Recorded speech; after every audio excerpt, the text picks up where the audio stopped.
So she's a female patient, 47 years of age. She's a mother of 2 children, coming with a complaint of weight loss over the last 3 months. She has actually had a weight loss of about 10 kilograms during this period. She was a well patient previously and had noticed this progressive weight loss. During this 3 months period, she has not sought medical attention and not been properly investigated.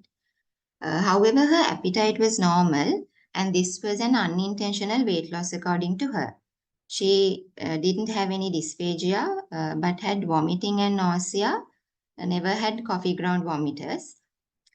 She had bowel opening once daily, and sometimes it was associated with tenesmus, but never episodes of blood or mucus. Mm.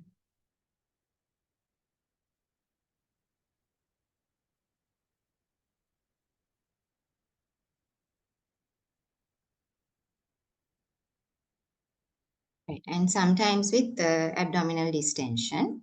So she also had increased sweating and tremors in hands associated with other fatigue-like symptoms, arthralgia, myalgia, and also she had increased urinary frequency and nocturia. There were no increase of thirst. She didn't have any chronic cough or hemoptysis or night sweats. Her sleep was normal, never had any depressive thoughts. The menstruation was irregular, having a heavy flow, passage of clots, and dysmenorrhea. Uh, there was no significant past medical history other than she was treated for DHF 7 months ago. Never had any issues with thyroid or checked for diabetes. No history of bowel CA or thyroid CA in the past. So her surgical drugs and allergies are nil of note. And her family history, her mother was having a thyroid disease, but no carcinomas run in the family. So social history-wise, she was quite stable with average income, and psychologically, no acute stresses were noted. So, when exploring her ideas, concerns, and expectations, she didn't have much worry regarding this, if this could be a malignancy. However, her peers have been commenting on her weight, therefore, she wanted to get herself checked. So, let's move on to the examination. Her BMI was 13.8 on presentation. She was afebrile, not pale, but having tremors on her hands with sweaty palms. She didn't have any lymphadenopathy, especially no supraclavicular lymph nodes as well. No ankle edema. Her heart rate was 80 beats per minute with an irregular rhythm. And abdomen, it was tender on epigastric area. However, no free fluid or organomegaly noted. And thyroid palpation was not remarkable. And DRE was negative. And the rest of the examination was normal. And her mood was euthymic as well. So still this patient is under evaluation for unintentional weight loss. So in this kind of a picture, DDs would be something related to thyroid. It could be either hyperthyroidism or a malignancy, or a GI related issue like a bowel CA or a non-malignant GI cause. And diabetes also we need to think about in this kind of a scenario, or depression or TB in Sri Lankan setup. So we have done some investigations and some are still pending, of course. Her HbA1c was 5.5 and her full blood count HB was 12.5, and we are still to receive the TSH and T4 levels. Her ESR was 34 and ECG was showing a few ectopic beats, and awaiting the scans and the endoscopies. So we'll quickly go through an overview of how to evaluate this unintentional weight loss when we receive a patient in primary care. So this is a progressive weight loss. So it would often indicate something sinister, can be either medical or a psychiatric illness. So it is of utmost importance that we take a good history and do focused examination and do the relevant examinations. So there are some definitions we need to remember that not all weight losses are clinically important. For us, if it is to be a clinically important weight loss, it should be either a loss of more than 5% of the usual body weight. That is, of course, over a period of 6 to 12 months. And also, there are two terms that we need to identify, cachexia and sarcopenia. So, cachexia can be defined as a weight loss from loss of muscle mass. It could be either with or without fat loss. And sarcopenia is a geriatric syndrome. It has loss of muscle mass, strength, and performance. So if we talk about the epidemiology, uh, from the outpatients we receive, up to 8% would have unintentional weight loss.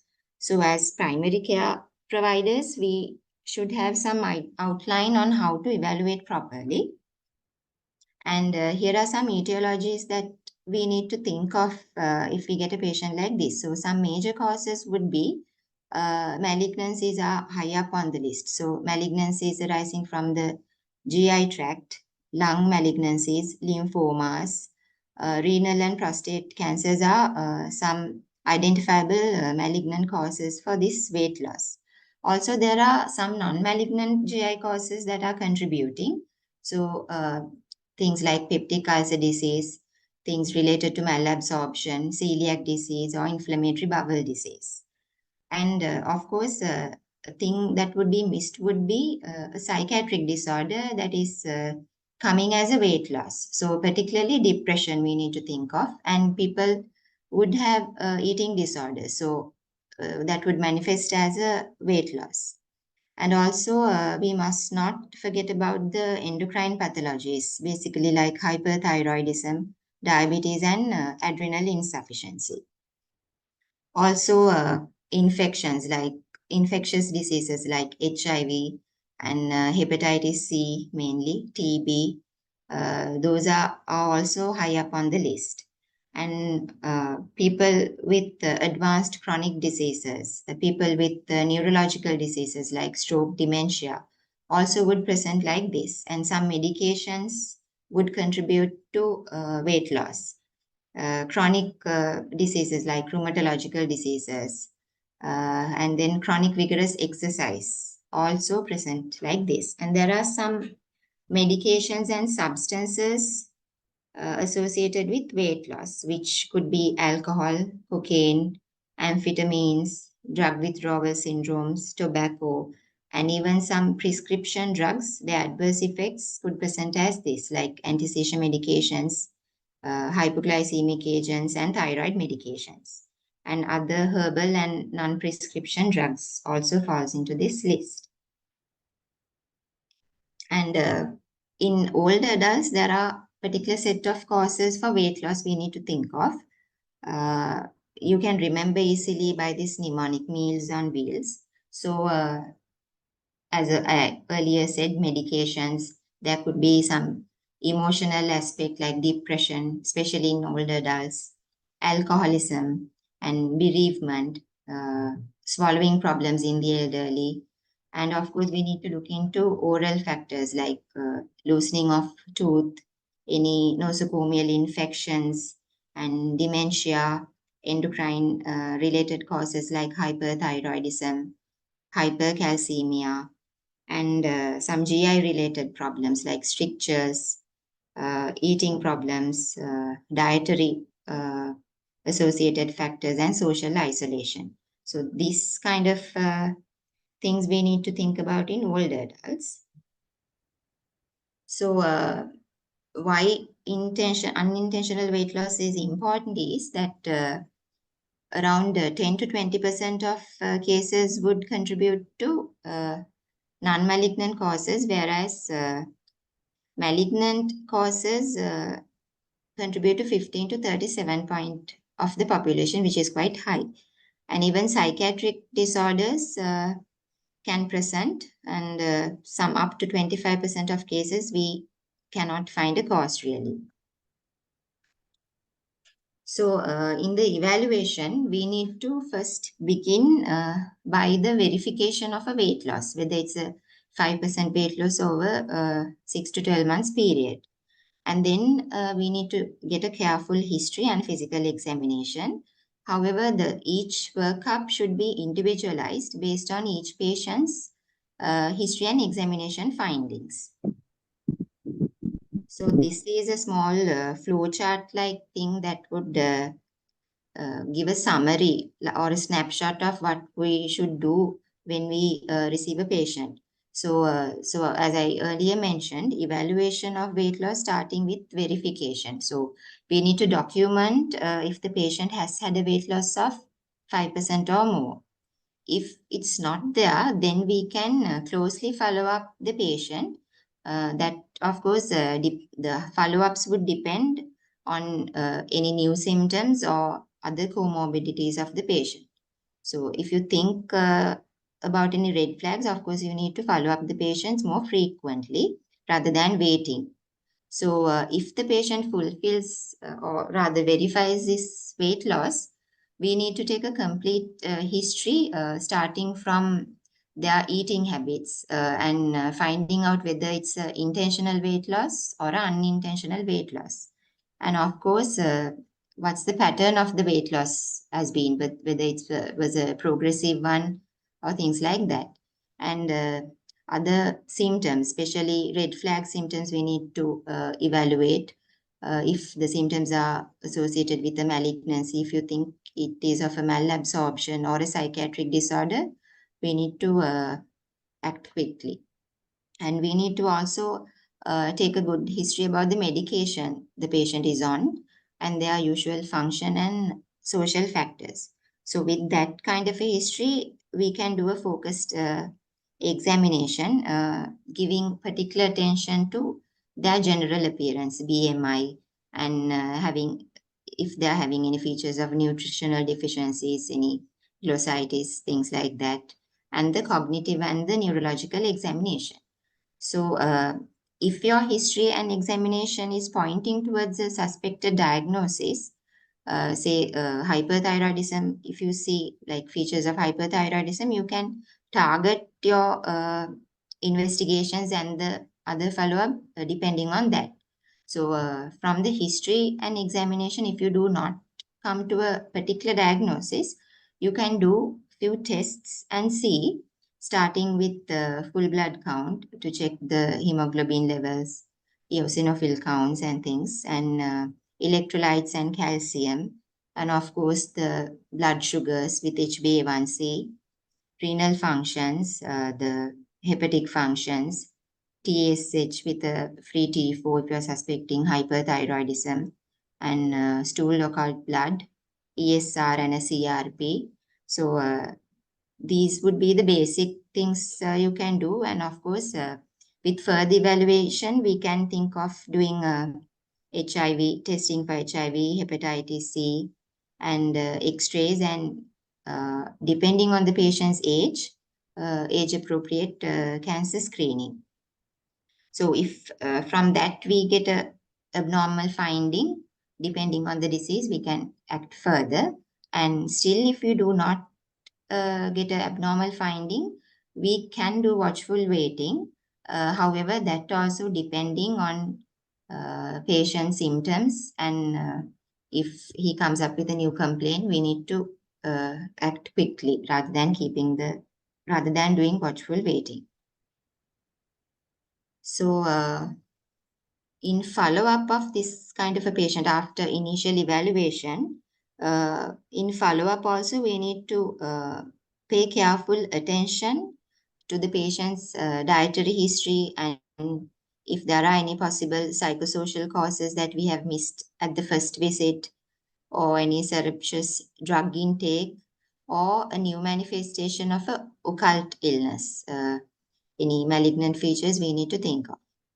So if the patient was having a progressive weight loss that we detected over multiple visits, rather than if the patient is having a stabilized weight loss, the progressive weight loss needs to be addressed quicker. So that's basically an overview regarding this patient. Still, she's under evaluation, so that's why I have just put an overview. Yeah, that's about it. Thank you so much, Dilini. This is also a real patient that we got. So Dilini did a superb assessment by using her skills in consultation in general practice and the history taking and the examination as well as counseling and the management.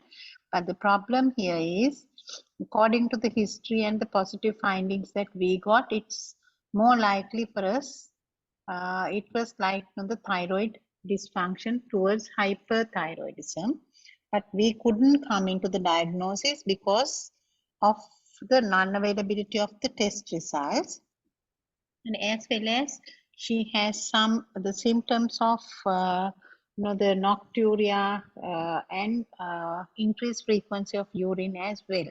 So we can't exactly, we were thinking this may be either diabetes as well.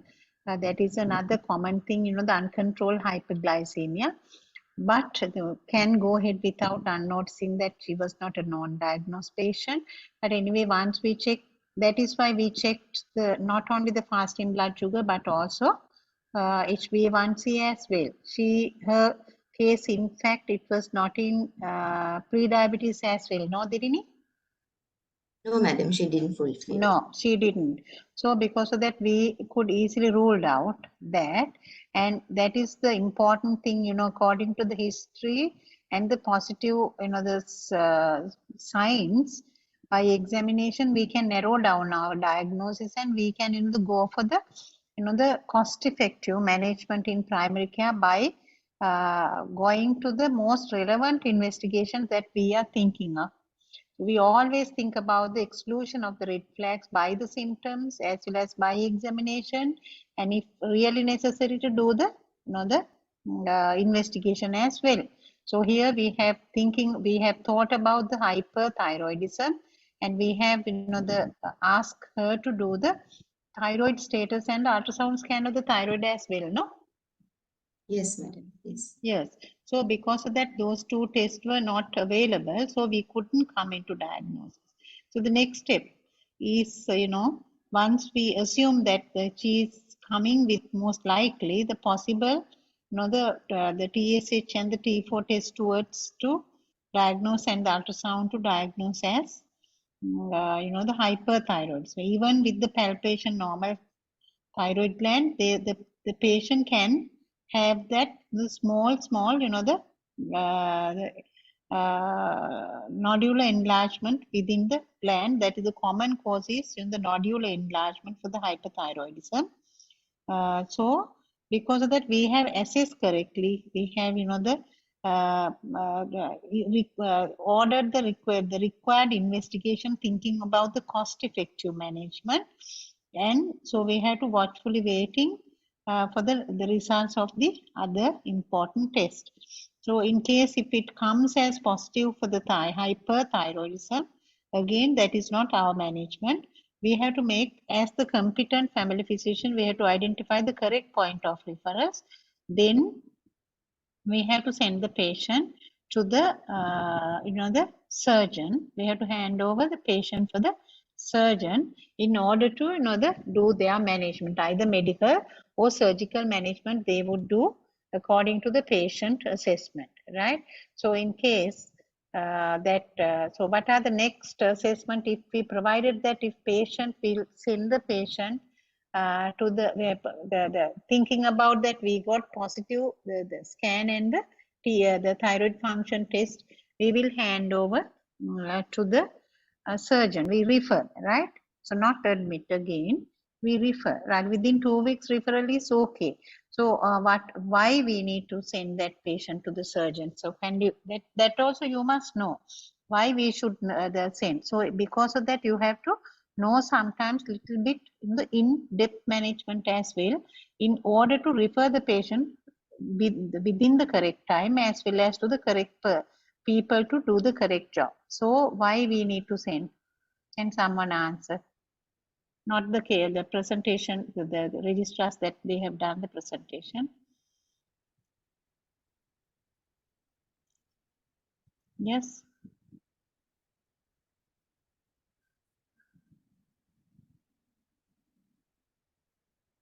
There Teklani was there, no? Teklani?